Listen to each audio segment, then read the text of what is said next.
Alors bonjour Florian, bienvenue dans cette interview. Aujourd'hui on va découvrir un petit peu l'activité et ton domaine d'expertise. Salut Sylvain, merci de m'accueillir ici, déjà. Avec plaisir. Bah écoute, comme j'ai l'habitude, je vais te poser une petite série de questions, un petit peu voilà, spontanées pour que les gens puissent connaître un petit peu ta personnalité. Ouais. Alors toi, t'es plutôt du matin ou du soir? Matin, de ouf. Plutôt tunnel de vente ou copywriting? Hey. Copywriting, forcément. Plutôt mer ou piscine? Mer, Café ou thé? café. Montagne ou plage? Montagne, j'ai envie de te dire. Mac ou PC? Mac, iPhone ou Samsung? iPhone, Plutôt petit-déj au boulot ou after work dans un bar? after work dans un bar. Bourse ou crypto? Ah, ça dépend, de ta stratégie, mais je dirais crypto. Ok. Paris ou Marseille? Waouh. Marseille parce que je viens du sud. Londres ou New York? Londres, Dubaï ou New York, encore une fois? New York cette fois. Plus électro ou rap? Tu m'as dit il fallait pas réfléchir, hein. Ouais. Putain, c'est un choix difficile ça par contre. Ça dépend des moods. Ça dépend vraiment des moods, mais j'ai envie de te dire rap. Ok. Insta ou Facebook? Facebook, Bureau ou télétravail? télétravail. Et plutôt leader ou manager? Ah, ça dépend de comment j'ai évolué. Je dirais leader maintenant. Ok, très bien. Et plus vente de formation ou e-commerce? Formation. Enfin, formation programme. Et boulot ou dodo? Boulot. Ça dépend. C'est bien de dormir aussi. Bon, ça roule, merci d'être prêté au jeu. C'était marrant voilà, de te voir sur un Plaisir. format un peu décontracté. Du coup, est-ce que tu peux te présenter pour mes abonnés qui ne te connaissent pas encore? Ouais. Ça dépend de d'où tu veux que je parte. Ça dépend de jusqu'où tu veux que j'aille. Pour faire très simple, moi de mon côté, je m'appelle Florian. Je suis copywriter. Je suis un ancien ingénieur en système embarqué. Dans le sens où j'ai bossé pour des boîtes comme Intel. Continental, c'est connu pour les pneus, mais je travaillais dans tout ce qui était calculateur de voiture. Ouais. Euh, Esprit du coup très analytique, de précision, parce que j'ai été éduqué comme ça et ça a été un petit peu, tu vois, mes passions entre l'informatique, entre l'électronique, le couplage des deux, tu vois, bidouiller des choses, etc. Pour s'amuser, entre guillemets, pas forcément pour faire des projets à la base, tu vois, qui tiennent la route, mais juste pour s'amuser. Et dans mon évolution, si tu veux, j'ai eu une belle enfance. Tu vois, j'ai pas eu d'enfance toute merdique entre guillemets. J'ai une belle enfance, une belle éducation. Je suis monté au fur et à mesure en fonction de mes passions, dans le sens où bah tiens, j'ai l'informatique qui m'intéresse. Je m'intéresse à l'informatique, je fais des petits sites comme ci comme ça. Je m'amuse à hacker des sites de temps en temps parce que c'était facile à l'époque. Ensuite, je découvre l'électronique, je couple les deux, tu vois, etc., etc., etc. Jusqu'au moment en fait où ben, en fait, tu vois, j'avais cette excitation-là. Là, je pars dans mon histoire, hein, je te le dis, Sylvain. Ouais, Tu vois, j'avais cette excitation-là de rentrer des cours ou de rentrer à la maison et de me faire mes petits projets, tu vois, d'excitation comme ça. Et en fait, ce qui s'est passé et comment j'ai transitionné à l'entrepreneuriat, parce que je pense que c'est ça ta question. Euh, Quand je me suis mis dans un cadre CDI, ouais. j'avais plus cette excitation-là ben, je rentre à la maison et je fais des petits projets. Ok. Donc, en fait, j'ai commencé à penser différemment. J'ai commencé à me dire, OK, ben, comment tu peux, en fait, générer des revenus secondaires? Comment tu peux utiliser en fait ce que tu sais faire et ce que tu aimes en fait pour générer des revenus secondaires. Donc j'étais dans ce cadre-là de CDI et j'ai commencé à m'intéresser à l'entrepreneuriat, intéresser au développement personnel, à la création de sites web. Donc j'ai commencé par là et après au fur et à mesure du temps, tu connais un petit peu l'histoire, ça prend de plus en plus de place, tu découvres de nouvelles choses. J'ai découvert les tunnels de vente, les tunnels de vente m'ont fait découvrir le copywriting. À l'époque, je disais le copywriting c'est juste une corde à mon arc. Ouais. Jamais j'irai là-dedans. Au final, j'ai été full là-dedans. Après, je disais jamais je quitterai mon boulot. Au final, j'ai quitté mon boulot, tu vois. Donc, j'ai évolué comme ça, donc ça a été vraiment pas à pas. Mais si je devais résumer ça en une phrase, esprit assez analytique et de précision, mais qui s'ouvre vraiment à tout ce qui est créativité, vente et copywriting forcément, parce que c'est ce que je fais au quotidien maintenant. D'accord, très bien. Bah, c'est un parcours intéressant. Et du coup, toi, la transition, c'était il y a combien de temps que tu t'es lancé vraiment à 100% À dans- 100%, c'est il y a 2 ans et demi maintenant. Après, ça a été, comme je dis, ça fait très longtemps que je m'intéresse. J'ai commencé à m'intéresser au copywriting. C'était en 2016, 2017. Ouais. Et après, tu vois, je tâtais le terrain un petit peu. Je faisais des petites missions par-ci, des petites missions par-là. Et après, ça m'a fait évoluer jusqu'à devenir full copy. D'accord. Bon, je pense qu'on connaît tous le copywriting, mais pour voilà, ceux qui voilà, tombent par hasard, on va dire, sur cette vidéo, est-ce que tu peux expliquer concrètement le but du Ouais. copy? Bah, le copywriting, moi, je le définis simplement comme l'art de vendre avec les mots. J'ai envie de te dire, c'est du closing mais à l'écrit. Ouais. L'idée, c'est pas Il y a une différence vraiment entre, pour moi, community management, copywriting, dans le sens où quand il y a beaucoup de personnes qui me demandent de temps en temps, qui sont pas alertes, tu vois, à ça, qui me disent, ben, c'est quoi la différence en fait entre community management et copywriting? Parce qu'au final, c'est de l'écriture, tu vois, du contenu. Et je réponds souvent par le community management. Pour moi, ça, c'est dans l'étape de relation, c'est-à-dire que tu as la gestion des réseaux sociaux, tu as tout ça, oui, mais tu as surtout l'objectif d'un community manager ou l'objectif pour moi d'un content manager, c'est de créer la relation avec l'audience. Mm. Donc, créer de la relation, créer de la crédibilité, créer de la confiance, tout ça. Et le boulot d'un copywriter, c'est ce qui vient après, c'est ce qui fait qu'il y a une conversion. Conversion, pour moi, ça veut pas dire vente directement, tu vois, en une vente de programme ou en euros ou en dollars ou autre, mais ça veut juste dire une conversion, c'est-à-dire qu'on est passé d'une étape à une autre. Donc, par exemple, une inscription à une liste email, par exemple, ou juste un clic sur une pub pour aller sur une landing page ou sur une page de vente. Tu vois ce que je veux dire? Ouais, ouais. Ou alors, bah, bien évidemment, un mail qui redirige vers une page ou un mail qui vend derrière. Il y a le terme conversion pour moi, il est vraiment juste tu passes à l'action sur quelque chose. D'accord, ok. C'est ce que je définis du coup de mon côté. D'accord. Et au niveau des accompagnements que tu proposes, est-ce que tu peux nous Ouais. détailler un petit peu les services concrets que tu proposes? Ouais. Ouais. Euh, de mon côté, j'ai toujours eu ça peut être intéressant pour ton audience. J'ai toujours eu une vision de d'abord je fais. Tu sais peut-être que tu connais le done for you, done with you, etc. Ouais, ouais. Euh, je me suis toujours dit ok, d'abord tu fais donc tu fais de la prestation donc done for you. T'apprends, tu vois, tu t'apprends en fait au fur et à mesure, tu te formes, etc. Tu te fais accompagner, mais t'apprends aussi sur le tas au fur et à mesure Ouais. du temps. Ok. Done with you, donc done for you. Ensuite, done with you, c'est-à-dire que j'apprends aux gens à le faire, ou du moins j'accompagne les gens dans cette démarche-là de copywriting, de penser tout ce dont on a besoin de penser. Peut-être qu'on en reparlera après. Comment en fait tu rends un texte sexy? Comment tu fais en sorte que la personne se dise, ben ok, ça m'intéresse, je vais cliquer. Comment faire en sorte qu'elle se dise, ben ok, ben c'est hyper intéressant du coup feu. Enfin, tu vois, toute cette démarche-là, donc apprendre et accompagner les gens à le faire. Et après, troisième étape, c'était de la formation. C'est-à-dire, là, il n'y a plus de corrélation de l'accompagnement, il n'y a plus de corrélation avec mon temps, ni rien. Juste, je prends une problématique, je fais une formation dessus, et ensuite, je lance la formation. J'ai testé les trois de mon côté, donc j'ai fait de la prestation de service, j'ai fait de l'accompagnement, et j'ai aussi fait des formations. Résultat des courses, formation, j'aime pas du D'accord. tout. Ok. Le truc qui coince pour moi de mon côté, c'est que une fois que tu as envoyé la formation, tu peux avoir des retours, mais je sais pas ce qu'ils font en fait avec ça. Hmm. Tu vois, et ça m'a toujours dérangé, c'est-à-dire que j'ai un côté qui est dans très pédagogue entre guillemets. Ouais. Enfin, du moins c'est ce qu'on me dit de moi.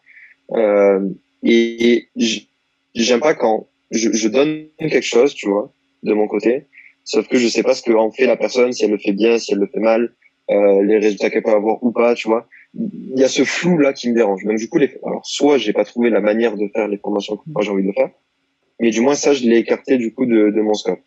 Après, j'ai eu un gros focus done for you, c'est-à-dire que je me suis mis à travailler pour des clients en prestation de service. Ouais. Donc, faire des pages de vente, faire d'emails. J'ai beaucoup fait d'emails de mon côté, c'est ce que je préfère. Faire des publicités, à la base one shot, et après avoir du récurrent. Hmm. C'est-à-dire que avoir, tu vois, un client récurrent, un deuxième client récurrent. Pourquoi? Parce que pour moi, c'est là où tu comprends le mieux l'activité, ça devient de plus en plus simple. Tu crées vraiment une relation avec ton client, une relation de confiance. Tu vois, t'es plus un prestataire au final, tu deviens un Ouais. Ouais. partenaire. Ce qui fait que rien que dans le mindset, tu vois, ça change tout. Donc j'ai eu ce mood-là. Je suis monté à 4 clients récurrents qui demandaient plus ou moins d'énergie chacun. et pour qui je devais être 100% full, entre guillemets, dans le sens où c'est bien de prendre des clients, mais si tu manques de focus vers un, ben, il va y avoir un trou dans la raquette, donc c'est pas bon. Donc c'était très énergivore, honnêtement, surtout avec avec qui j'ai arrêté, mais qui demandait énormément de choses, énormément d'énergie. Et quand j'ai eu ce socle-là, donc c'est ce que je voulais à la base, j'ai voulu commencer à repartir sur de l'accompagnement, donc du Done With You. Et commencer à développer, là aujourd'hui, j'ai emmagasiné pas mal de connaissances. Je travaille aussi avec des gros acteurs de mon côté, qui sont au-delà, tu vois, des 7 chiffres annuels. C'est quoi ta patte au final en termes de copywriting, en termes de copywriter que tu peux apporter aux autres? Pas forcément dans un premier temps, pas forcément pour les business owners, c'est-à-dire ceux qui ont un business à eux et qui veulent bosser leur copywriting, mais juste pour les copywriters qui se lancent ou qui sont déjà un petit peu établis. C'est comme ça que j'ai commencé à penser du coup mon accompagnement, avec une méthode que j'avais pensée d'abord pour moi, mais ça on y reviendra je pense après, d'abord pour moi et qui ensuite je me suis dit c'est con de pas l'enseigner en fait, tu vois, tout simplement. Et j'ai eu cette démarche-là de j'ai la prestation de service, mais je développe aussi de mon côté l'accompagnement pour aider les copywriters à faire un peu comme moi, ou du moins avoir ma vision des choses qui m'a fait arriver là où je suis aujourd'hui. Donc là aujourd'hui, voilà, j'ai vraiment la prestation de service que c'est hyper important pour moi de garder, parce que c'est une question de congruence. En fait, je me vois pas enseigner le copywriting alors que je suis plus dedans, alors que je le fais plus moi-même. Et de l'autre côté, j'ai l'accompagnement forcément, où j'accompagne des copywriters pour qu'ils trouvent des clients, oui, mais surtout qu'ils s'améliorent. Et mon mood, en fait, c'est pas genre comment trouver des clients copywriting. Mon mood, c'est comment devenir assez bon pour ne plus jamais devoir trouver de clients derrière. Qui viennent à toi naturellement. Qui viennent à toi, où tu as la confiance, où tu peux mettre des deals récurrents, des deals long terme. Tu vois, je travaille avec une personne, là, ça fait plus de 2 ans et demi. Et on a démarré. Alors lui avait déjà démarré, donc je l'ai pris. On s'est contacté quand il avait déjà un bon CA. Mais on a évolué ensemble, on a construit l'équipe. J'ai vu toute la construction, toute son évolution, toute la construction d'équipe, tu vois. Et c'est pas prêt de s'arrêter, on développe encore. Donc pour moi, c'est les meilleurs deals. Pour moi, c'est ma vision des choses entre guillemets en tant que prestataire ou en tant que partenaire. Et c'est ce que je veux vraiment transmettre, tu vois, aux copywriters qui démarrent. D'accord. Ouais, c'est excellent. Et du coup, c'est bien que tu sois arrivé à ce niveau-là. Et tu as raison, je pense que le copywriting, c'est un domaine qui a besoin d'accompagnement en plus que vraiment une formation, parce que tu dois voir l'impact que ça a sur les gens, etc. Il y a un côté déblocage à l'écrit.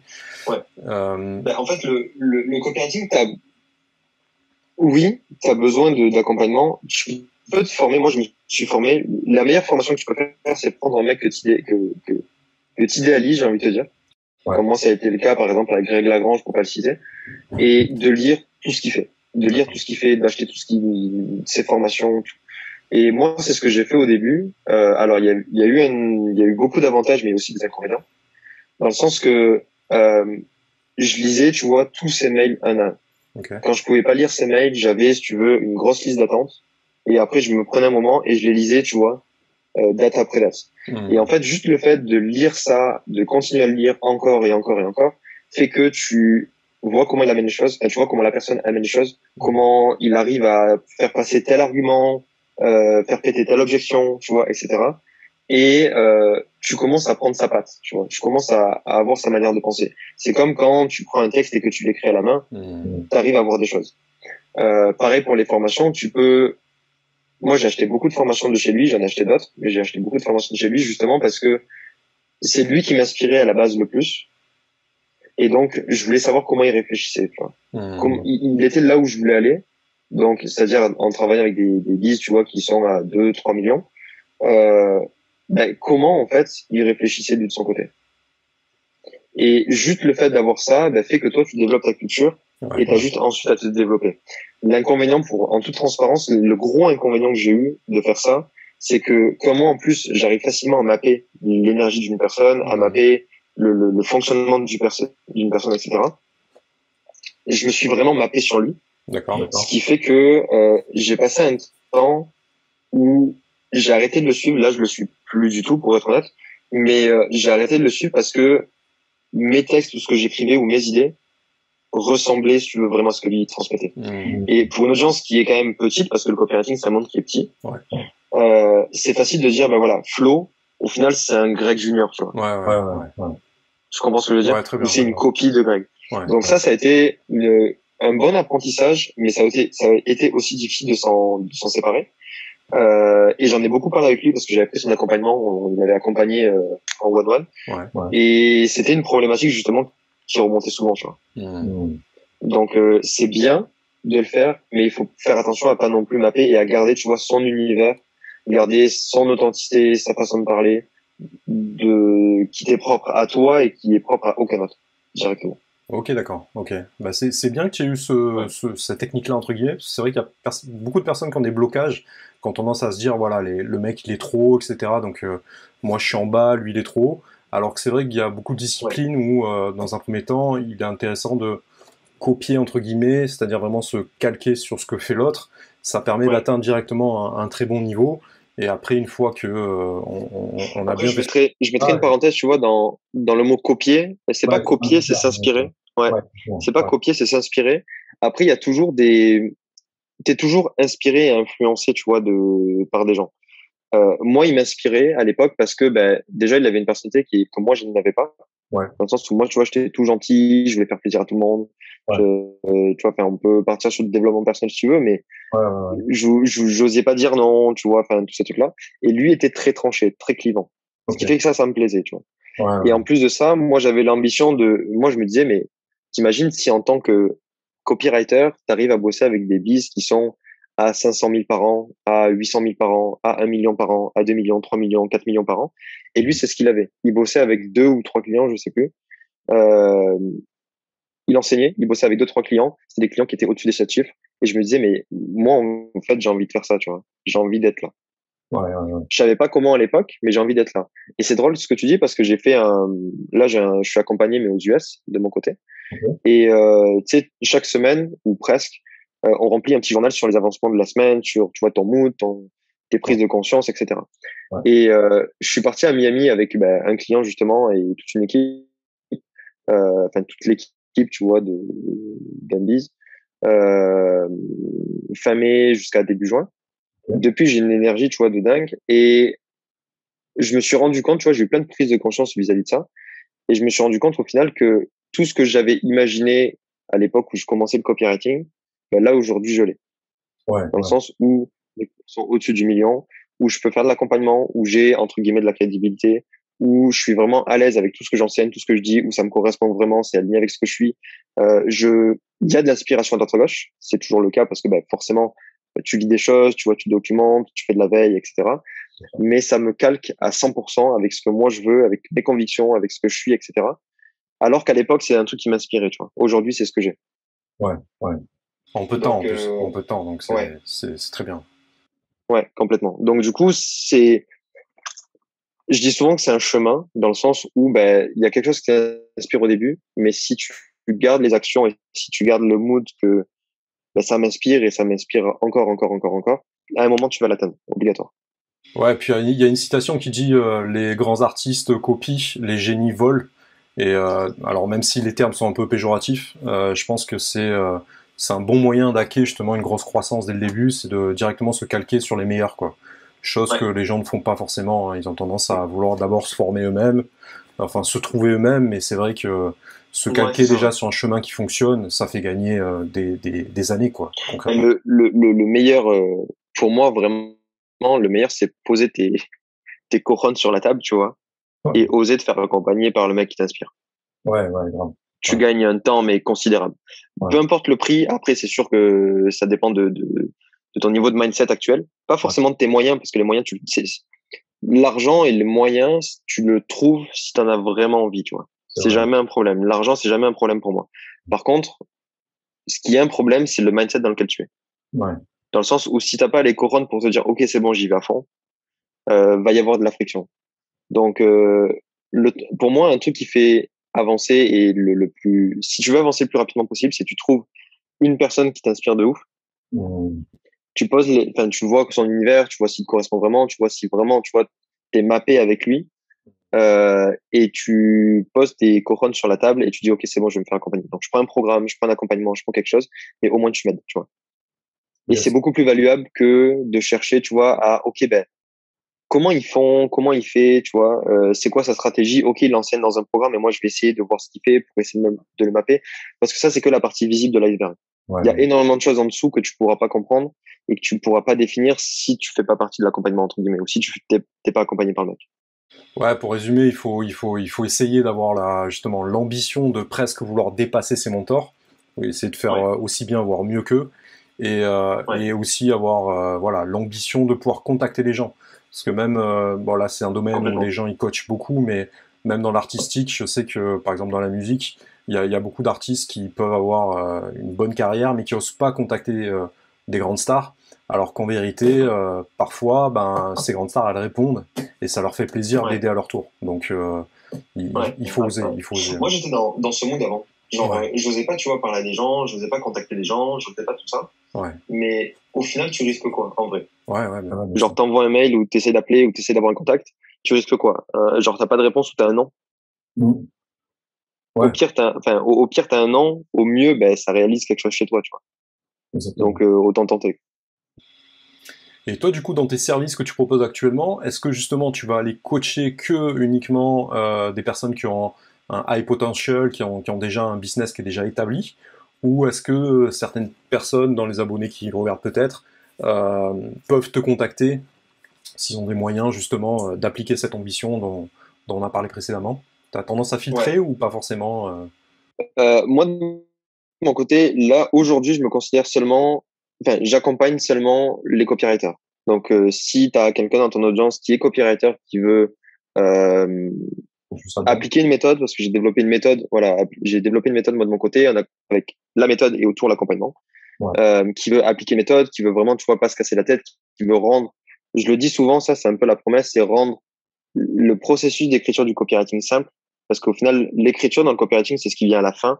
Avant, il y a plein de choses à faire.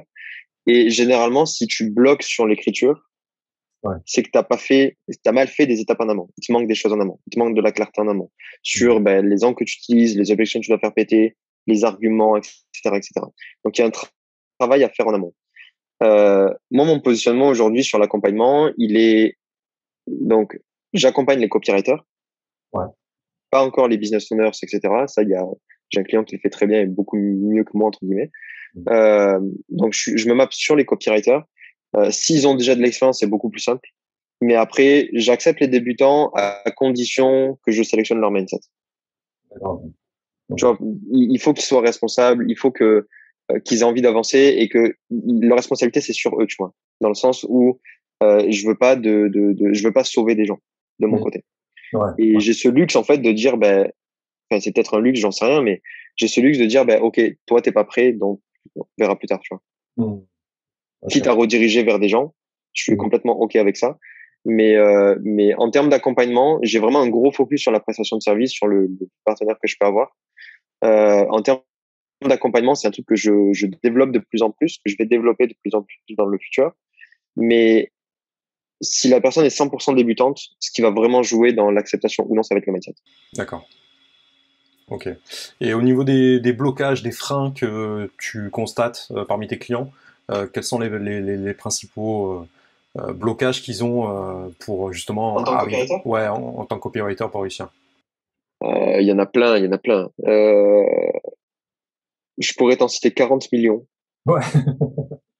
Il y en a qui veulent progresser mais qui n'arrivent pas à trouver le bon partenaire ou qui n'arrivent pas, si tu veux, à se faire. Tiens, ça c'est un truc qui revient souvent, à se faire payer correctement, Ouais, c'est vrai. dans le sens où combien vaut pour toi 5 emails?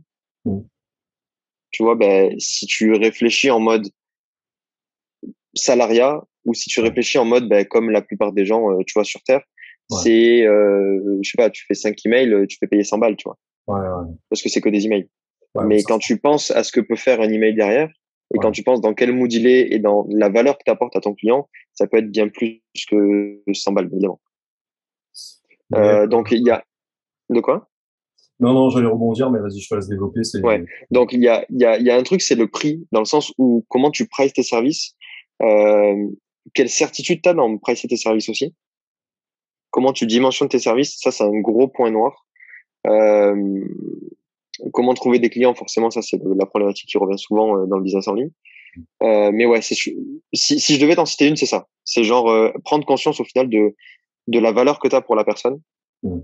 et, et que au final, ce que tu fais, ça peut avoir un énorme impact sur son activité et ça va avoir un impact sur son activité. Euh, Deuxième point aussi deuxième blocage que je peux te citer, je Ouais. t'en avais dit un, mais du coup je t'en cite un deuxième, c'est la position du copywriter. Il y a beaucoup de personnes qui se disent, moi je fais du copywriting, je suis copywriter, mais qui se placent en tant que, je t'en ai parlé, de prestataire Ouais. et pas de partenaire, ce qui fait que ils sont pas dans la rétroactivité de, ok, ben on va faire ça. Tu vois, je connais le copywriting, oui, mais je connais aussi, tu vois, comment ça fonctionne le marketing, parce que il n'y a pas de copywriting sans marketing selon moi.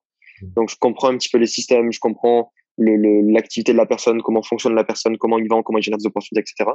Et souvent, les gens se placent dans le, OK, ben vas-y, moi je te fais ta séquence mail, ou je te fais tes emails, ou je te fais ta page de vente, mais pas en mode expert et partenaire. Dans le sens où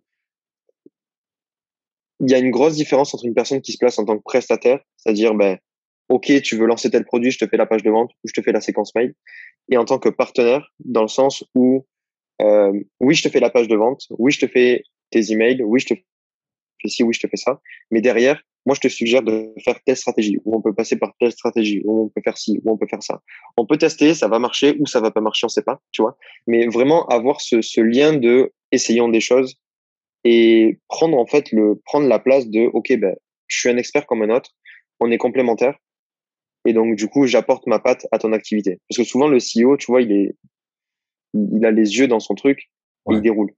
Ouais. Et c'est bien d'avoir le but aussi d'avoir des autres personnes, de travailler avec d'autres personnes, c'est de sortir aussi de la vision, enfin pas de sortir de la vision, mais de sortir un petit peu du cadre et se dire ok ben peut-être qu'on pourrait tester ça. Mm. Ça va être un oui, ça va être un non, on s'en fout, mais au moins il y a une discussion, tu vois, il y a une ouverture. Et c'est Ouais. ça qui fait vraiment avancer une activité. Ouais, c'est vrai, c'est vrai. Il faut beaucoup tester, il faut trouver des personnes qui ont une implication dans le résultat. Et Ouais, du coup, pas c'est ça. hésiter à revoir complètement tout le système, Ouais, plutôt que rester sur complètement, un truc où il y a un complètement. blocage, ça convertit pas. Deux blocages, ouais, c'est comprendre qu'au final, ce qu'on fait, enfin, ce que le copywriter fait, c'est une énorme valeur, c'est une value de dingue, une valeur de dingue. Et savoir correctement se placer et ne oser en fait se placer en tant vraiment que partenaire, en tant qu'expert, en tant que même pas forcément copywriter mais marketeur, parce que c'est ce qui fait que derrière va y avoir un deal long terme, va y avoir une évolution, va y avoir plein de choses. Tout va être beau après.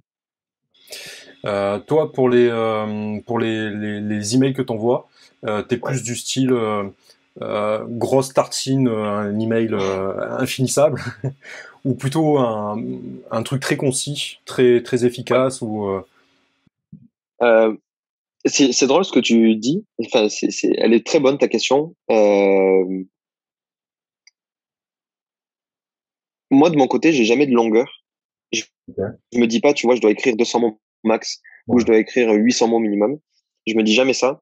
Par contre, je pars du principe que pour un email, déjà un mail égale une idée. Il n'y a Ouais. pas 40 millions d'idées dans un mail, c'est un mail égale une idée. D'accord. Et pour chaque chose enfin, pour chaque email que tu écris, c'est quoi l'intention derrière? C'est quoi l'appel à l'action que tu veux faire? Et s'il n'y a pas d'appel à l'action, qu'est-ce que tu veux transmettre? Ok? Tu as une idée, une chose à transmettre. Tu dois forcément parler, peut-être une petite histoire ou peut-être parler tu vois, amener un argument. Et du moment qu'il y a tout ça, pour moi, c'est un bon email. Après, forcément, ça se teste ou pas, mais pour moi, c'est un bon email. Si forcément tu racontes une histoire qui est longue, si l'histoire est inspirée, n'est pas forcée, ça passe. Si l'histoire est forcée, c'est là où tu crées de la friction dans la lecture. Ouais, ouais. Après, en termes de longueur d'email, ça va aussi dépendre pour moi de l'objectif, comme je te disais, de l'objectif, mais de la stratégie que tu utilises. Tu as Mm. des emails qui sont là pour l'éducation, tu as des emails qui sont là pour faire shifter des croyances, tu as des emails qui sont là pour éduquer. Je crois que c'est ce que j'ai dit, éducation au début. Je sais plus, je me suis perdu dans les mots. Mais tu as aussi des emails qui sont là pour générer des opportunités. Et tu as généré des opportunités en faisant une démonstration logique et cohérente d'un sujet et à la fin dire, ben voilà, c'est pour ça que j'ai créé tel truc et donc du coup, tu peux cliquer sur ce lien pour y accéder. Mais aussi, tu as des opportunités très brèves dans le sens, je fais un mail avec un client que j'ai, c'est si tu gagnes moins de 10 000 euros par mois, on veut te parler cette semaine. D'accord. Très bref. Ou alors, on a pour mission ce mois-ci de démarrer, tu vois, tant de personnes. On en a démarré tant à date. Du coup, est-ce que tu veux faire partie de l'aventure? Tu vois, c'est des emails qui sont très brefs, qui sont pas signés en mode copywriting comme on l'entend et comme on le trouve sur les réseaux, en mode grosse tartine où tu vas partager les 3 techniques secrètes d'un petit Népalais du Bengale, tu vois. Je caricature un petit peu le truc, mais ça va dépendre au final de la stratégie, ça va dépendre de la stratégie de ton client, ça va dépendre de ce que tu veux, ça va dépendre de l'intention qu'il y a derrière pour moi. Et on n'a pas besoin de restons simples, restons authentiques. On n'a pas besoin, tu vois, de dire les 10 techniques utilisées par PNL pour vendre, par le groupe PNL pour vendre le produit ou des trucs comme ça. Pas besoin de partir dans des trucs de délire en mode népalais dans les montagnes. Restons simples, restons concis et pour moi c'est les meilleurs emails. Tu vois, un truc qui est aligné, un truc qui est authentique, un truc qui correspond à ta personnalité, à ton univers. Moi, je suis quelqu'un qui est, pour moi, très précis, mais aussi très méta de par mon passé d'ingénieur, dans le sens où je peux rapidement rendre opaques les émotions, alors que les émotions, c'est ce qui fait vendre. Donc, c'est un peu contre-intuitif, mais c'est ma personnalité. Des fois, je peux aller dans l'émotion complètement, mais des fois, quand j'explique des trucs, ça peut être très logique, tu vois, très logique, très cohérent. Mais c'est ce qui fait aussi, moi, mon côté, ma patte. Donc, j'ai des retours qui me disent, ben voilà, toi, t'es très concis dans ce que tu dis, c'est très clair, il y a jamais de questions, tu vois. C'est très tac, tac, tac, tac, tac, c'est bon, on a compris. Est-ce que derrière, ça veut dire que ça va pas vendre parce que c'est trop logique? Non, parce que je vais attirer des personnes comme moi. Donc, je suis OK avec ça. Et c'est vrai qu'on parle de copywriting, on a toujours tendance à penser à tunnel de vente. Donc après, ça dépend un petit peu à qui on s'adresse. Mais est-ce que toi, tu t'occupes également du design et de ce tunnel de vente en question, ou t'as quelqu'un qui s'en occupe dans ton équipe Que le texte, que le texte. D'accord, ok. Moi de mon côté, pour mon biz à moi, pour l'accompagnement, je travaille tout seul aujourd'hui. Enfin, je travaille tout seul, oui et non. Je travaille tout seul, mais par contre, quand j'ai pas envie de faire quelque chose, ou quand je sais que je vais galérer, ou que même je sais pas le faire, ou autre, je délègue. Donc, je trouve quelqu'un, je délègue, et c'est OK. Que ça soit pour des sujets qui sont hyper ponctuels, style, je sais pas, j'ai pas envie de me casser la tête pour monter une plateforme, je paye quelqu'un, il monte la plateforme, tu vois. Ou pour une page de vente pour le design, je paye quelqu'un, il me fait le design. Ou alors sur du plus long terme, dans le sens où si, par exemple, je veux faire de la pub et que j'ai pas envie de gérer la pub, je vais juste être en mode superviseur. Et du coup, c'est la personne qui m'apporte son expertise. Donc là, je délègue cette partie-là. D'accord. Ok. Après, pour mes clients, ça c'est eux du coup qui gèrent ça. Moi, je fais le texte. Après, s'ils veulent faire des visuels ou autre, il y en a un pour qui je le fais parce que la relation est complètement différente et c'est mon implication, ma vision, ma mission avec lui est complètement différente. Donc c'est OK. Après, généralement, je fais que le texte. Et c'est le boulot d'un coopérateur quand tu y penses. Hein. Ouais, non, mais exactement. C'est le travail principal. Et du coup, est-ce que tu penses que le design, justement, a un rôle également, si on en revient à ces tunnels de vente, est-ce que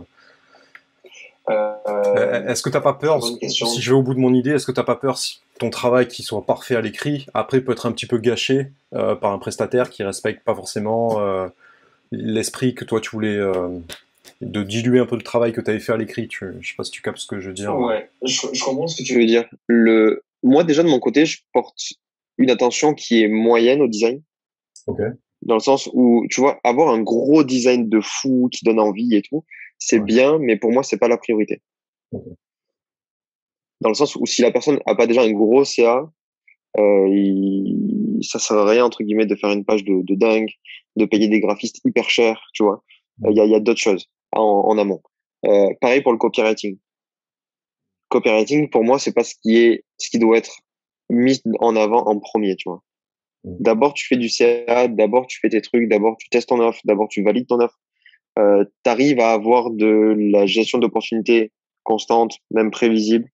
Et c'est après que tu vas optimiser avec, OK, je bosse mon copywriting ou je bosse mon branding, etc. Mais au début, t'as pas besoin de ça pour moi.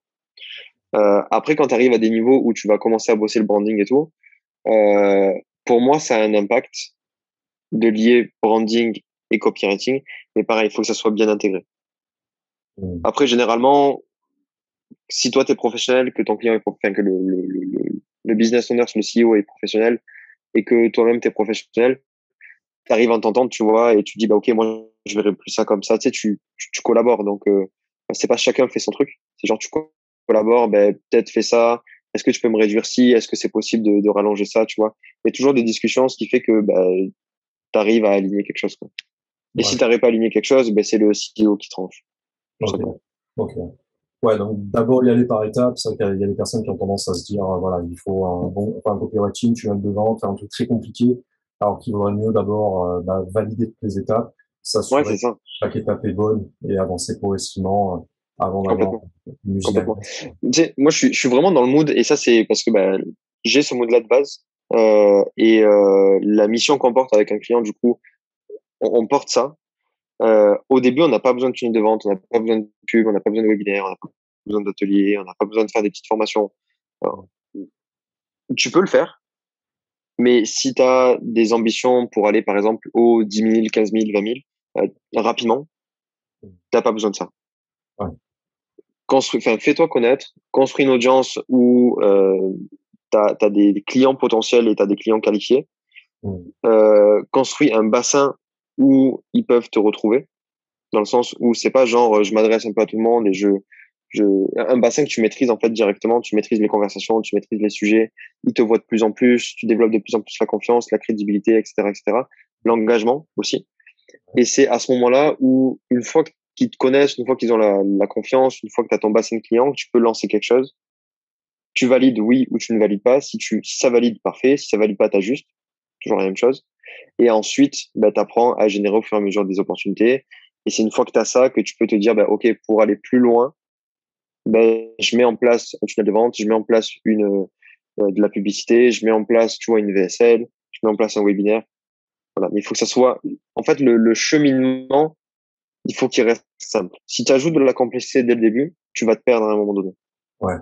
Ouais, tu vas te perdre toi-même, et plus savoir d'où vient le problème. Complètement, Voilà. complètement, complètement. Tu vas te perdre, tu vas te perdre toi-même, tu vas pas savoir d'où vient le problème, tu vas perdre en clarté.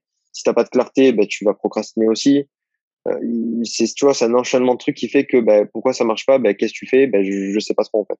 Alors Mm. que si chaque jour, chaque semaine, tu sais que, ben, OK, mon objectif, c'est de faire tel truc et uniquement tel truc, ben, au moins, tu arrives facilement à juger de oui, je l'ai bien fait, non, je l'ai pas bien fait, tu vois. Mm. Et t'évolues au fur et à mesure en fonction de tes objectifs.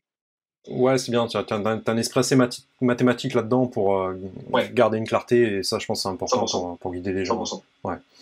Et au niveau des bénéfices que ça apporte aux gens, justement, de passer par tes services, pour les motiver un petit peu, est-ce que tu peux donner quelques cas de certains clients qui ont pu réussir à débloquer leur situation ou d'atteindre des niveaux très hauts? Ouais, ben, tu veux qu'on parle de quoi? Tu veux qu'on parle de chiffre d'affaires? Euh, Enfin, chiffre généré, ouais, tu peux, ça peut être un des résultats, par exemple. ouais, ben, pour moi, le copywriting, comme je te disais, c'est ce qui vient après. Ouais. Donc, s'il y a déjà quelque chose qui tourne, si l'offre se vend déjà, s'il y a déjà des opportunités, ça peut faire sens de développer l'axe copywriting. C'est pas le seul, encore une fois. Il y a l'axe closing, il y a l'axe, tu vois, branding, il y a tous ces trucs-là. Mais le copywriting, ça peut être un axe. Après, ça dépend de chaque personne. Euh, Après, en termes de bénéfices, ben, le copywriting, ça s'adresse aussi aux conversions, donc à la vente. Comme je te disais tout à l'heure, il n'y a pas que vente quand je parle de conversion, mais c'est aussi la finalité du truc. Donc, ben, ça va encourager, ça va optimiser OK, ben, comment je renforce un message, comment je développe de nouvelles croyances, comment je fais mapper les croyances par rapport à ce que moi je veux transmettre, euh, comment je génère de nouvelles opportunités et encore plus d'opportunités. Tu vois, donc il y a forcément un lien derrière sur le chiffre d'affaires. Après, encore une fois, ça dépend de la stratégie du client. Si c'est de la génération d'opportunités simples ou si c'est de la vente directe. Et après, ça dépend aussi. Enfin, je peux pas dire ça va t'apporter ça parce que ça dépend de chaque client, ça dépend de chaque situation, chaque contexte. Mais forcément derrière, si tu pousses dans le bon sens, ben, c'est une augmentation d'opportunités, une augmentation de la confiance, une augmentation de crédibilité, une augmentation de chiffre d'affaires également. Et après, c'est un engrenage qui ne fait que grossir. Ok. Ouais. Euh, tu sais les systèmes de copywriting que tu mets en place. Donc, vu que tu as un esprit assez analytique, je pense que, bon, en effet, si ça fonctionne pas, il faut immédiatement changer. Si ça fonctionne bien, on optimise et pourquoi changer quelque chose qui marche. Mais au-delà de ça, toi, tu penses, avec ton recul de professionnel, est-ce que tous les combien de temps, est-ce qu'il faut varier un petit peu le message qu'on propose aux gens? Est-ce que Ce que je suggère, c'est de faire alors, de trouver le message, un message qui est assez clivant, mais auquel tu crois aussi. En France, c'est facile de se positionner. Aux US, c'est un peu plus différent. Ok. C'est un peu plus difficile. En France, parce qu'il y a, le marché reste quand même petit en France. Ok. Peu importe de ce qu'on parle. Après, c'est sûr que tu as des thématiques qui sont bien plus grosses que d'autres. Si tu me dis, je veux faire un truc sur des sécateurs et que tu me dis de l'autre côté, je veux faire un truc sur la perte de poids, le marché n'est pas du tout le même, tu vois. Forcément, la niche n'est pas du tout le même, la spécialisation n'est pas du tout la même. Après, en termes de message, c'est bien de trouver un message qui fonctionne, de le pousser au maximum. Et quand toi, tu as évolué, de refaire un point. Tu vois, moi, de mon côté, avec mon client, entre guillemets, historique, avec qui on est sur tout ce qui est mood, groupe, Facebook, etc., il avait un message dès le début, ok, à lui. Ouais. Ça l'a fait monter, donc il a atteint les 10 000, les 50 000, les 80 000. 80 000, on s'est connus, on a commencé à travailler ensemble quand il était à 80 000 par mois. Puis on est allé au-dessus des 100 000, 120 000, etc., etc. On a développé notre offre. Tu vois, au début, il avait qu'une offre. Il a développé aussi notre offre. On a développé le tout, l'équipe, etc. Et on s'est posé des questions l'année dernière de mémoire où, ok, est-ce que le message qu'on transmet aujourd'hui est toujours aligné? Qu'est-ce que veulent les gens? Est-ce que le besoin a évolué? Est-ce que comment on attire les gens à évoluer? Donc, on a reposé la question aux gens. Qu'est-ce qui vous intéresse? C'est quoi votre objectif? Est-ce que c'est juste ça, ça, ça? Donc, chose qu'on avait déjà avant. Ou est-ce qu'il y a ça en plus, ça en plus, ça en plus, ça en plus? Alors, on l'a pas posé comme ça, tu t'en doutes. Mais ce qui ressortait, c'était que c'était les mêmes messages d'il y a un an. Donc, on est resté là-dessus. Ok. Début d'année, on l'a refait ça. D'accord. On s'est dit, ok, là, on prend de la hauteur. On commence à se déconnecter aussi, c'est-à-dire que forcément, quand tu as des niveaux de revenus qui augmentent, quand tu as un mindset qui augmente, tu peux te déconnecter des personnes qui commencent juste. Okay. Donc, est-ce que nous, on part pas en mode, on part trop loin et on se déconnecte pas trop de ce qui est possible de faire? Parce que quand tu commences à dire, comment j'en suis arrivé à gagner 500 000 par mois pour des personnes qui n'arrivent pas à se mettre à 1000 par mois, tu peux avoir une déconnexion de dingue. Et donc, la question, ça a été de se retourner sur, ok, comment on transmet notre message et c'est quoi au final, comment on revient à l'essentiel, comment on revient sur la base de ce qu'on fait de base, tu vois, de ce qu'on a toujours fait. Donc, on a reposé des questions, on a ressondé l'audience et on est toujours resté sur comment on fait pour stabiliser un 10 000, comment on fait pour développer une communauté, comment, tu vois, ces mêmes questions-là. Donc, on a axé là-dessus. Donc, il n'y a pas pour moi de temps à quel moment tu dois réajuster le message. En revanche, c'est quand toi, tu commences à te poser des questions et quand tu commences à avoir une petite friction, quand tu sens une petite friction, c'est le moment pour se poser des bonnes questions. D'accord. Directement. D'accord. Et ça peut être dans 2 mois comme dans 2 ans. Ouais. En revanche, l'erreur à faire, c'est de se dire, OK, ça marche pas. Tu sais, je lance un truc. Ouais. Pendant 1 mois, je le teste. Ça marche pas. Donc, je change tout. Je change de spécialisation, je change de ci, je change de ça. Ça, c'est une grosse connerie. Parce que c'est un cercle vicieux, tu vois. Et tu vas toujours tourner et tu vas jamais décoller. Je comprends. Ouais, je comprends. Est-ce que tu pourrais me parler un peu des différences qu'il y a entre le marché français et américain? Je pense que le marché américain, bon voilà, ils ont à peu près 10 ans d'avance sur nous, hein, dans quasiment tout. On va pas se mentir. Ouais. Et eux, ils ont un truc qui est assez saturé. Et parfois, ils peuvent même avoir des méthodes assez agressives. Tac, tac, tac, produit, passe à l'action, point d'exclamation de partout, et qui fonctionnent. Est-ce que tu peux nous parler de ces deux trucs-là, c'est-à-dire Ouais, complètement. Je vais te parler en tant que copywriting, du coup, pas en tant que business ou même positionnement. Je vais te parler en tant que copywriting. Alors, avant de parler de copywriting, sans parler de copywriting, déjà, la culture est différente. Ouais. Complètement. La culture française est complètement différente de la culture anglaise. Ce qui fait que dans la culture anglaise ou même américaine, le mood, c'est teste et tu verras. Essaye et tu verras. Lance-toi, tu vois. Fais ton truc. Pareil en termes d'investissement, où nous, on est très, tu vois, genre cadré sur, je peux pas dois surveiller mes finances ou quoi. Eux, là-bas, ils ont une carte de crédit. Donc, tu sais, tu as une carte de débit, une carte de crédit. Et genre, tu te mets un crédit et l'accès au crédit, déjà, est beaucoup plus simple.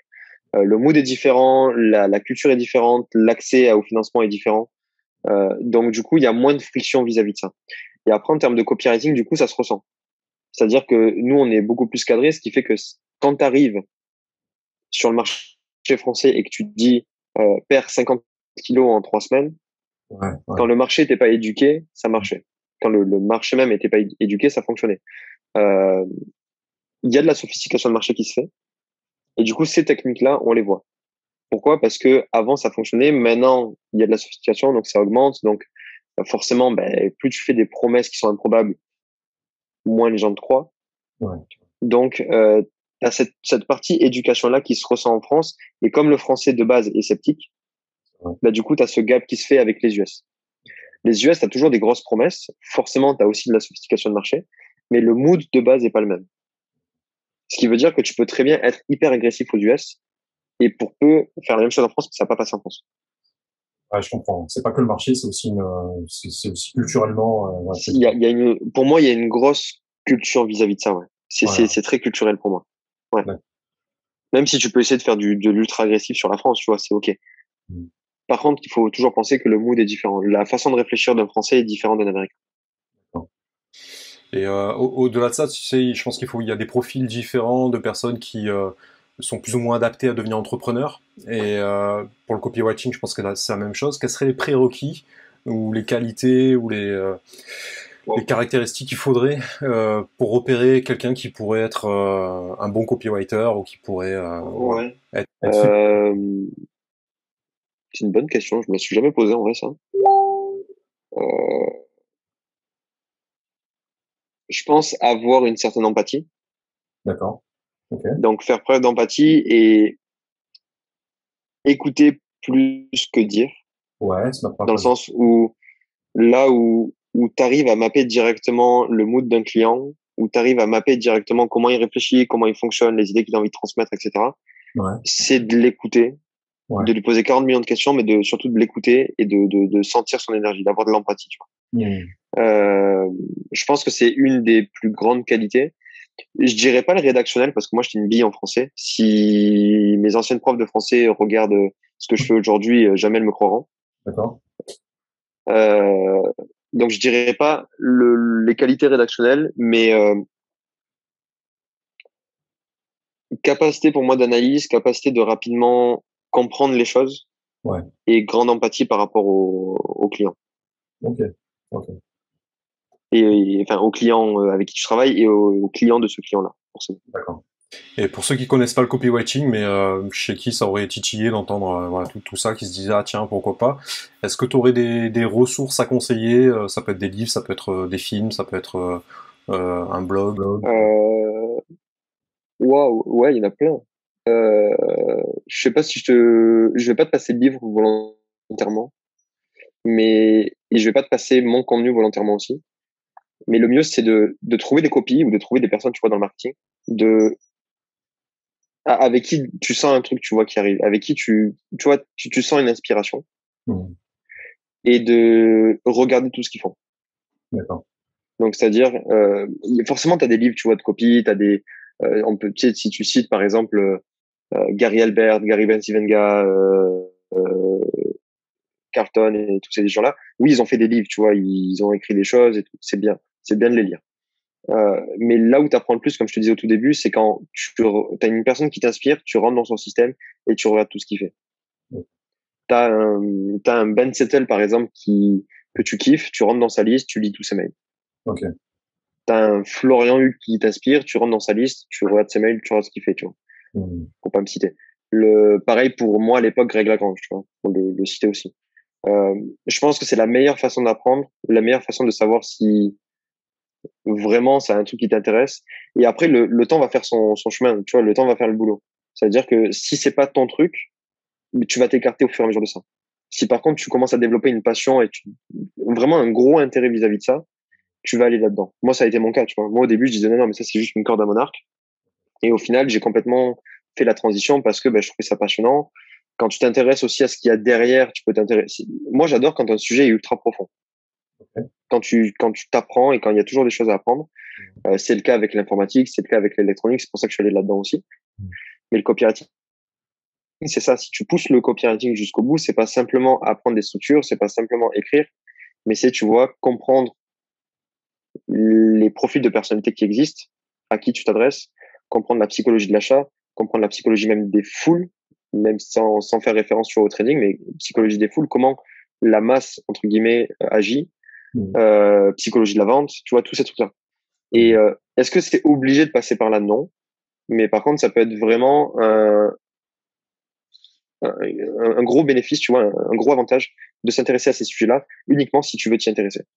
Ouais, c'est des cartouches supplémentaires. Ok. Ouais.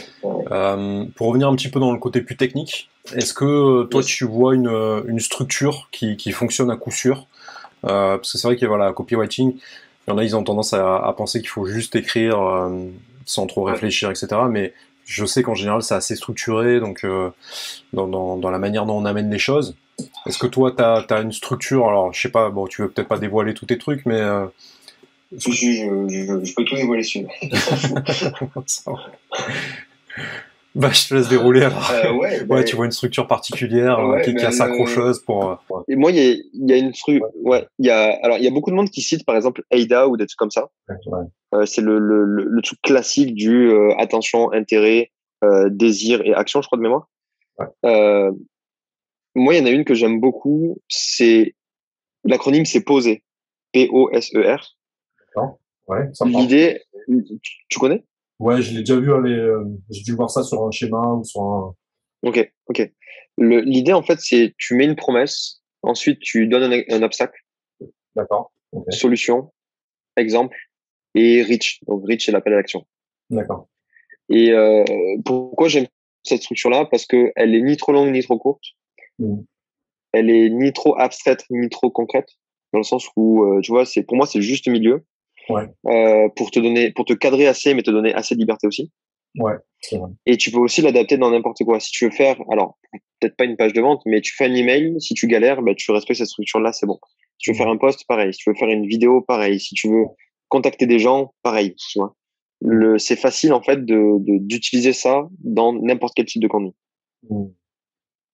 Sans être abstrait comme un truc pour l'attention, un truc pour l'intérêt, un truc pour le désir et un truc pour l'action. Ouais. Au moins, tu poses la promesse de l'objectif du contenu, tu poses un obstacle. Donc, c'est l'obstacle, au final, c'est ton angle. Quel angle tu prends? Tu apportes une solution, tu donnes un exemple pour ajouter de la clarté, pour ajouter, tu vois, quelque chose de concret. Et derrière, si tu as de faire un appel à l'action, tu fais un appel à l'action. Et au-delà de ça, est-ce qu'il y a eu un conseil d'un mentor qui a été un déclic, un truc qui t'a percuté, qui te reste encore en tête jusqu'à maintenant dans ton parcours d'apprentissage? Ouais. Il y en a un c'est ce qui m'a donné vraiment le pied de ouf. J'étais dans un mood où genre je voulais être copywriter, où j'avais des petites prestations copywriting, mais genre j'étais en mode ok, comment je fais pour aller plus loin? Qu'est-ce que je fais? Ok, j'ai essayé ça. Tu vois mon mood un petit peu, genre j'ai essayé ça. Comment je vais plus loin et ça. Et alors c'est très clivant parce que c'était en mode c'est Lagrange qui m'a dit ça, Greg Lagrange qui m'a dit ça quand j'étais en accompagnement avec lui. Il m'avait coupé la parole, je m'en souviens, et il m'a dit à quel moment tu vas te bouger le cul? Donc ça, c'est le truc qui m'est resté. Et après, un autre truc aussi, il y a des gens pour qui ça parle, il y a des gens pour qui ça parle pas. Il y en a qui me disent ouais, moi ça me fait rien. Moi, ça m'a beaucoup fait. Il y a pour ceux qui ont un problème entre guillemets de légitimité. Genre tu vois, est-ce que je suis légitime à faire ça? Est-ce que moi je peux vraiment apporter des choses? Je débute juste dans le copywriting. Est-ce que je peux vraiment, tu vois, vendre un email, ou vendre une séquence email, je sais pas, 1000, 1500, 2000 balles? Est-ce que je peux vendre une page de vente 3000 balles? Tu vois, pour les gens qui ont ce sentiment-là de non-légitimité ou autre, moi, on m'avait dit un truc. C'était un coaching quand j'étais en PNL. Enfin, j'avais fait un coaching PNL de mon côté.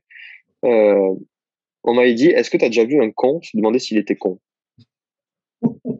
Et j'avais dit, non. Ok. Désolé pour le terme. Est-ce que tu as déjà vu un enculé se demander si c'est un enculé? J'ai fait, non. On m'avait dit, donc, potentiellement, si toi, tu te le demandes, c'est que tu l'es pas. D'accord, ok. Donc, moi, ça m'est resté de ouf. Je le dis de temps en temps. Et je pense que c'est les deux points qui m'ont le plus impacté dans le parcours. D'accord. Et après, c'est action, tu vois, tu développes, action. Euh, Si c'est pas parfait, on s'en fout. Alors que moi, j'avais ce syndrome l'avant. Donc, action et tu verras bien. Fais et tu verras. Mm. Est-ce qu'il y a des paliers dans l'apprentissage d'un copywriter? Est-ce que tu vois en termes de carrière, est-ce qu'il y a certains paliers qui sont importants? Et toi, si tu devais essayer de définir ton prochain palier, ça serait quoi? Là, on rentre dans des Bon. questions un peu bizarres, mais ouais. Euh, oh non, c'est une très bonne question. Alors, je pense que beaucoup de copywriters sont introvertis, Ouais. comme moi. Moi, de base, je suis introverti. Beaucoup de copies sont introvertis. Beaucoup de copies, tu vois, veulent pas forcément être en tête d'affiche. D'accord. Donc, tu vois, moi, j'ai toujours eu la croyance, entre guillemets, je veux être derrière la personne. Donc, je veux avoir un impact, mais derrière la personne, je veux pas qu'on me voit. Ouais, C'est pour vachement ça bien. que quand tu regardes, là, j'ai fait un petit effort, même si j'ai encore beaucoup d'efforts à faire. Quand tu regardes mon Facebook, ben, tu vois, j'avais une photo qui était un petit peu ombrée noir et blanc. Tu vois, vraiment, genre, un peu caché. Ouais. Euh, Premier step. Deuxième step, c'est quand tu veux commencer à t'afficher un petit peu et que tu partages des choses. Dans le sens où tu partages de la valeur en copywriting, des contenus copywriting ou autre. Mais encore une fois, là, tu as deux steps qui se passent. Le premier step, c'est que tu vas essayer comment dire, tu vas essayer de donner, entre guillemets, ce que tu as appris. Ouais. Donc, tu vas mapper un peu ce que tu as appris et essayer de le redonner à ta sauce. Ouais. Ouais. Premier step. Deuxième step, c'est tu fais appel à ton inspiration, à ton expérience, peu importe ce que tu as lu ou autre, pour Mm. vraiment écrire des choses avec conviction, avec ta personnalité, avec ton univers, directement. Ça, c'est un step. Après, quand tu veux un peu plus t'afficher, là, moi, de mon côté, j'ai vraiment une vision il y a pas assez, le copywriting, c'est pas assez connu en France. Il y a beaucoup de choses à faire. Le copywriting, c'est très connu dans le business en ligne, Ouais. mais pour moi, ça va se développer de ouf dans tout ce qui est même corporate et autres. Mm. Et aujourd'hui, moi, mon ambition, donc, dans tout le parcours que j'ai eu et aujourd'hui, c'est de me rendre beaucoup plus visible, vraiment, de prendre ma place, comme on dit dans une équipe et comme je le dis aussi en perso, prendre sa place,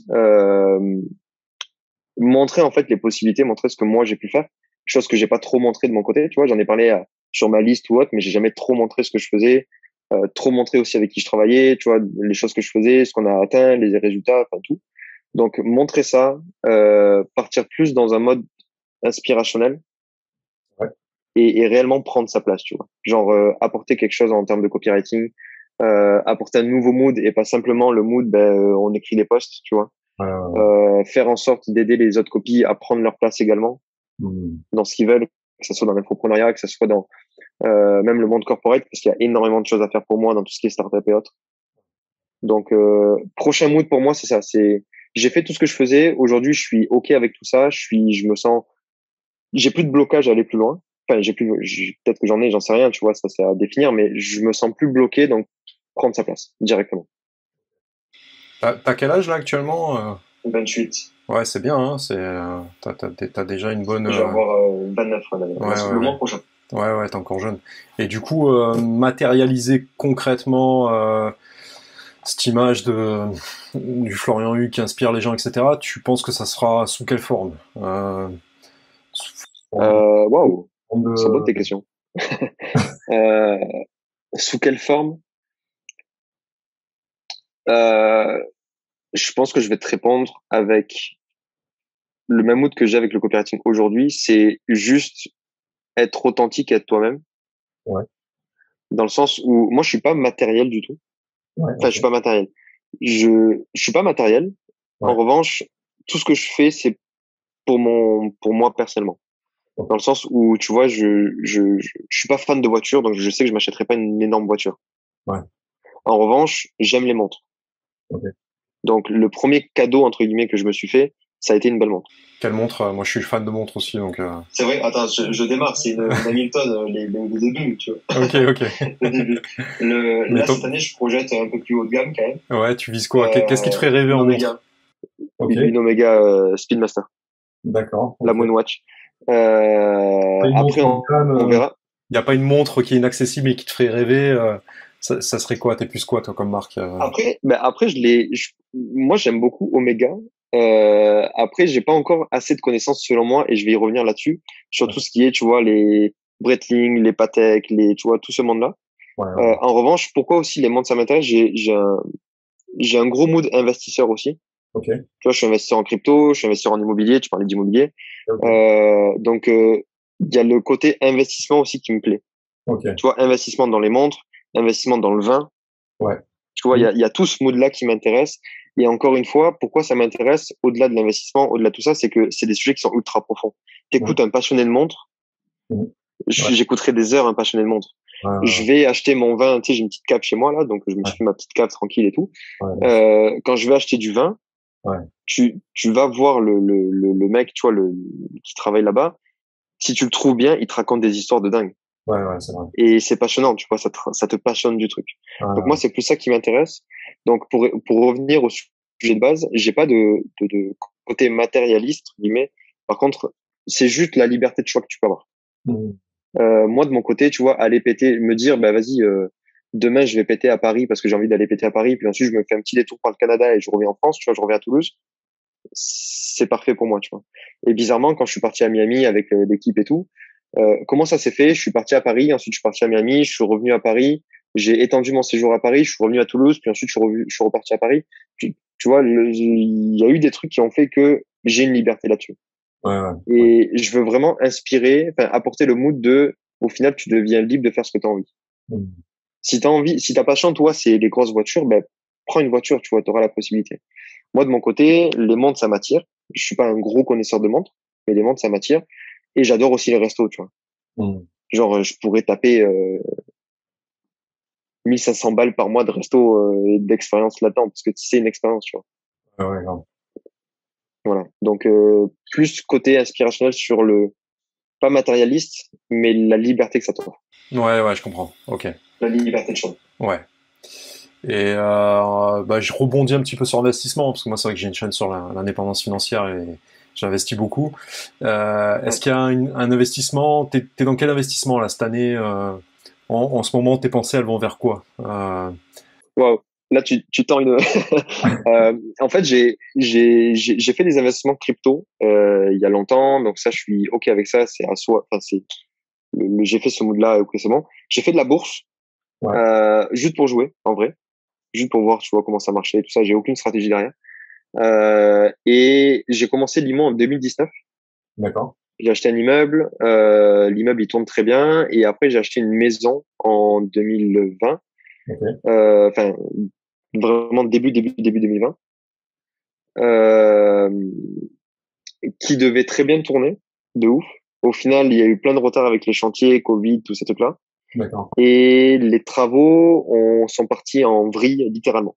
D'accord. Donc, c'est une longue histoire, on pourra en parler en off si tu veux. C'est une très longue histoire. C'est parti même en mode menace devant chez moi et tout, tu vois. D'accord, ok. C'est parti assez loin. Je suis pas le seul dans ce cas-là. Mais en tout cas, le mood d'aujourd'hui, c'est j'aurais aimé, si tu veux, réinvestir, arbitrer, poser des billes de partout, tu vois. Enfin, c'est un truc que j'aurais voulu faire. Par contre, là, aujourd'hui, mon focus, c'est terminer cette partie-là. Ah ouais, résoudre les problèmes dedans. Ouais, résoudre ce problème-là, qui sont hyper inconfortables, mais très formateurs aussi. Ouais, bien sûr. Comme ça, ben, ça va tourner. Il y a une nouvelle dynamique, donc j'avais prévu des choses qui vont pas se réaliser. Donc, c'est juste une adaptation de, OK, ben, il y a cette situation, il y a ce problème-là, comment tu le gères? Donc, tu gères ce problème-là, il y en aura forcément après, tu gères ceux d'après, tu refixes une stratégie, tu refixes un mood de, OK, ben, au final, je vais faire ça comme ça, je vais prendre ça ici pour le mettre là-dedans, tu vois, tu fais de l'arbitrage un petit peu, et ensuite, tu évolues de ce côté-là. Donc, ce qui me prend le plus d'énergie en termes d'invest, cette année, c'est ça. Ok. Ok. Avant qu'on conclue, est-ce que tu vois un sujet qu'on n'aurait pas développé et qui te tient à cœur de discuter dessus Non, pas forcément. Je t'aurais bien parlé de la méthode, mais comment j'en suis arrivé là, entre guillemets, mais c'est OK. Enfin, je veux dire, je laisserai les gens, si jamais ils sont intéressés par le copy ou par découvrir ce que je fais, bah, d'aller, tu vois, sur, soit dans le groupe, soit dans, hein? On peut en parler, hein, si tu veux, on peut développer un petit Comme peu. tu veux, comme tu veux. Bah, c'est la vidéo que tu regardais juste avant, tu vois, quand je t'ai grillé Ouais. en train de... Ouais, j'ai pas le temps de parler. Non, en fait, bah, comme je te disais au début, moi, mon mood, ça a été, en fait, je suis arrivé à un moment où je lançais des choses et j'étais dans le mood de, ben, on lance et on verra. Ouais. Et c'est un peu ce que j'explique, tu vois, dans la vidéo de présentation de la méthode. où il y avait des fois où ça fonctionnait, il y avait des fois où ça fonctionnait pas. Ouais. C'est OK pour des gens. Par contre, ça devient moins OK si toi, déjà, t'es pas OK avec ça. Ouais. Et en plus, si tes clients attendent des résultats, attendent un certain niveau de résultats. Ouais. Et au-delà de ça, moi, ça m'allait pas parce que, tu vois, mon esprit qui était ingé, un petit peu cadré et tout, ben, au final, j'avais pas de cadre. Genre, je faisais le truc, c'était cool. Mais des fois, ça fonctionnait très bien, j'étais très content. Des fois, ça fonctionnait pas très bien et j'avais un mood de merde. Et toute la réflexion, au final, s'est posée là-dessus. C'est comment je fais, est-ce qu'il n'y a pas un truc, tu vois, est-ce qu'il n'y a pas un processus, une méthode que j'applique déjà intuitivement, mais que je peux clarifier sur papier et pour en créer vraiment, tu vois, un processus pour moi. C'est-à-dire que tu dois faire un lancement sur tel sujet, ok, là, tu dois passer par étape 1, c'est ça, étape 2, c'est ça, étape 3. Très ingé cadré, tu sais. Étape 1, étape 2, étape 3, étape 4. Et du coup, j'ai commencé à penser ça, j'ai commencé à faire des hypothèses sur mon petit papier, à tester des choses avec un premier client, un deuxième client, un troisième client. Je me suis rendu compte que dès que j'appliquais ça religieusement, ça fonctionnait de ouf. Les résultats étaient mais littéralement différents. Juste pour donner un exemple, on avait fait un test avec il y a un petit moment avec un client, un ancien client, sur une de ses formations. On avait fait 4100 et des poussières euros de chiffre. Okay. Donc c'est un bon chiffre, mais pas assez selon moi par rapport à ce qu'il avait. Ouais. Un an après, donc une fois que j'ai développé la méthode, une fois que j'ai pensé ça, j'ai dit bah ça serait cool de le relancer. Et je vais essayer je vais changer tout le copywriting, tout ce que j'avais écrit. Je vais passer par la méthode. Toi, tu as eu un petit peu plus d'audience forcément, un peu plus de crédibilité forcément, ça y a joué. Mais on change pas le produit, on change pas la promesse. Juste ce que je change, c'est comment j'amène le sujet. Et on est passé à 42 000 et des poussières. Ok, d'accord. Donc on a fait un x10 entre guillemets. On a fait ça au hasard. Et oui, certes, son activité a évolué, donc je m'attendais à faire plus que 4000 quand même, mais je m'attendais pas à faire un x10, tu vois, en termes de résultats. Ok. Bref, je pourrais t'en citer plein d'autres de résultats comme ça. Mais l'idée au début de base, ça a été pour moi, comment moi, en fait, je gagne en rapidité, comment je gagne en efficacité, comment je gagne aussi en clarté, non pas pour le client, mais pour moi, dans ce que je fais, dans mon process, dans comment je gère mon temps aussi, tu vois. Et quand j'ai vu que forcément, moi, ça me correspondait, ça marchait pour un client dans une thématique du business en ligne, dans une thématique du sport, dans la thématique crypto, dans la thématique de l'immobilier, je me suis dit, bon, c'est peut-être que ça fonctionne, tu vois, donc ça serait con de pas lancer.